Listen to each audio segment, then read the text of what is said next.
Mi nombre es Fernando Torres Lopera. Tengo una discapacidad en- de lesión medular incompleta en la parte baja, causada por una situación de una mielopatía causante a una arteria que me causó una arteria que funcionaba normalmente, la arteria que conduce pues, a la médula, y me provocó una gota varis dentro de una gota, como una especie de gota dentro de la médula, y me causó ese daño. O sea, se considera una enfermedad rara. Eh, digamos, en 1 millón de personas el promedio es una persona. O sea, así está como digamos, el diagnóstico de esa enfermedad o la estadística como tal. Don Fernando, ¿qué opinión tiene de la accesibilidad dentro del municipio en relación con su discapacidad? Bueno, la accesibilidad ese es un problema bastante, y no solamente en la parte física, sino también en la parte de la aceptación social, la accesibilidad a la información, la accesibilidad a servicios públicos. De todas maneras, se ha venido trabajando con las leyes que se han ido, digamos, avalando en el Congreso de la República, los convenios que se han hecho con las Naciones Unidas, con la Corte Interamericana de Derechos Humanos. Se ha ido trabajando con muchos decretos, muchas resoluciones, y hemos ido empezando a superar esa situación de esas barreras, pero en realidad nos falta mucho por hacer. Creo que se ha hecho poco y falta mucho por hacer en todos los aspectos de accesibilidad. ¿En qué medida su vivienda, con todos sus espacios, incluido el baño, le hace fácil o difícil vivir en ella? Bueno, yo vivo en un segundo piso, realmente, pues lo sabe. Eh, Lógicamente que las casas, incluso ese es un problema que hay en las oficinas de planeación, en las ciudades, los municipios, que debemos de mirar ya exigir en los planos de construcción de que todo se haga con un sentido universal. O sea, que haya pasamanos, que haya forma de bajar las escaleras, incluso también por seguridad, aunque las personas no sean discapacitadas, por seguridad debe haber pasamanos. En la casa mía pues no los tengo, pues de pronto tengo algún acceso ahí a la entrada. Los baños no son adaptados para personas en situación de discapacidad, sobre todo pues para los apoyos. A veces se ve uno con el desequilibrio que uno mantiene, de pronto con riesgo. Incluso me he caído, me he accidentado, tengo una muleta ya porque me accidenté precisamente aquí en la casa, me resbalé o sea, no aguanté porque tengo dificultad para sostenerme parado, entonces me pasé el límite y caí, entonces me fracturé. Bueno, no me fracturé, me hice una lesión más menos, pero sí la casa necesita adaptarse a muchas cosas, los baños, la escalera, los pasamanos, la parte de la cocina, la parte en fin, muchas cositas que realmente sí son necesarias para poder tener más seguridad personal en la casa. Ahora otro tema, ¿en qué medida los lugares donde usted socializa y participa en actividades de la comunidad se le hace fácil o de difícil acceso? Es decir, ir a una plaza de mercado, unas reuniones, etc. No, realmente es muy difícil, o sea, uno lo hace porque va acompañado, alguien le ayuda a uno, pero solitariamente hay puntos donde uno realmente no puede ir. Hay que subir a veces a acceder a servicios a pisos muy altos, es muy difícil hacer eso. Hay riesgo pues sobre todo al bajar, al subir puede ser más fácil, al bajar más difícil, problemas de pasamanos, problemas de peatonales, las aceras, problemas de los parques, la gente no conoce el tema, entonces no ven pues como la importancia de manejar eso, los funcionarios públicos encargados de ese tema y el Estado debe apoyar más con recursos para que la accesibilidad sea más fácil, pero para todas las clases de discapacidad, no solamente la física, sino la sensorial, la parte sensorial, la parte de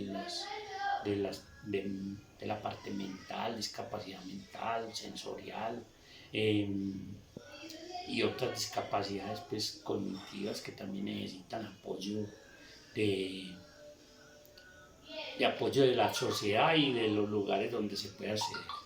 Fernando, ahora una pregunta muy interesante. ¿Siente que están recibiendo la ayuda y el apoyo necesario por parte de las instituciones y organismos encargados de la población en situación de discapacidad? Yo pienso que la parte necesaria no, o sea, lo necesario no se recibe y creo que va a ser mucho tiempo una lucha para poder recibir todo lo que realmente se necesita para poder tener una vida digna, ¿cierto?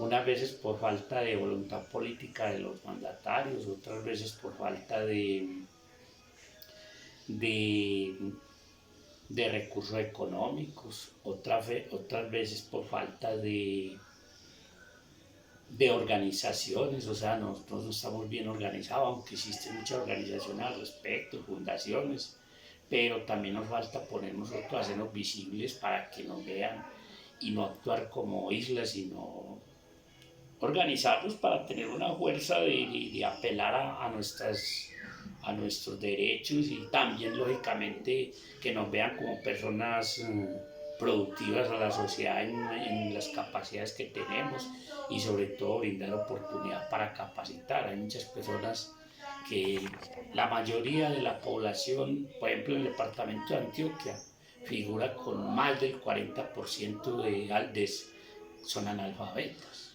En Antioquia, mejor dicho. El 6% de la población de Antioquia es discapacitada, ¿sí me entienden? Entonces, ¿qué significa eso? De que se ha hecho, pero falta que las políticas públicas lleguen a la acción. O sea, que se implementen, no simplemente políticas públicas para cumplir con unos acuerdos que se han firmado ante la ONU, ante organismos internacionales, ONG, en fin, o de derechos humanos. Se hace falta es que se aplique en realidad, que haya presupuestos específicos para la población en discapacidad. Ahora, desde su punto de vista, don Fernando, ¿siente que las demás personas que no tienen alguna discapacidad son tolerantes y solidarias en la calle con las personas que de pronto presentan una discapacidad? Bueno, eso hay que mirarlo de muchos puntos de vista. Hay personas que no conocen lo que significa la discapacidad, o sea, lo que lo que puede sentir, no puede imaginar lo que la otra persona está sintiendo ni la necesidad. Pues a veces por el desconocimiento pues, de la materia como tal. Pero también hay personas que son apáticas por alguna razón a las personas discapacitadas, les tienen a veces miedo, a veces pereza, a veces vergüenza, a veces se combinan un viajado de emociones que uno no las podía pues como describir de una manera pues particular, pero sí se presenta desde que, sin embargo, también hay gente que colabora, pero lo que necesitamos es no tanto que nos vean como personas de, digamos, de pesar, sino que también nos digan qué oportunidades tenemos dentro de la sociedad, porque incluso la ley 1618, que fue la última ley que se ha trabajado desde el 2012, esa ley habla de la inclusión, o sea, que no nos excluyan de la vida política, social, económica y en todos los aspectos del municipio. ¿Por qué? Porque tenemos muchas cosas que aportar y, y esas capacidades quizás se están perdiendo y es una oportunidad que también puede tener la sociedad sabiendo manejar el tema. ¿Cree usted que son respetados sus derechos como persona discapacitada dentro de este municipio? Bueno, yo creo que los derechos, primero que todo, nosotros, uno de los problemas que tenemos es el desconocimiento de los derechos. La mayoría de las personas desconocen los derechos. O sea, no saben, no sabemos, uno porque medio ha leído un poco, pero en la realidad la mayoría, si usted le pregunta, el 90% desconoce los derechos. Y al desconocerlos, pues lógicamente que no tiene forma de decidirlos. Pero sí sabemos que hay gente que está trabajando, liderando ese tema y uno que medio conoce debe de ser un líder y volverse un líder dentro de estas comunidades. Incluso yo estoy tratando de organizar este tema para mirar qué podemos hacer juntos, cómo podemos organizarnos para que esos derechos no sean vulnerados de una forma arbitraria y que podamos nosotros acudir a cualquier instancia para exigirlos. Ahora para finalizar, ya don Fernando, ¿qué medidas considera usted debe tomar el municipio para mejorar su calidad de vida frente a su discapacidad? Es decir, esa medida como para tener ese acceso a espacios. Bueno, las medidas son integrales, o sea, las medidas no pueden ser separadas, tienen que ser en conjunto, tienen que ser acordadas, tienen que haber alianzas entre lo privado y lo público, tiene que haber una articulación entre todas las instituciones privadas, organizaciones no gubernamentales, cooperación internacional.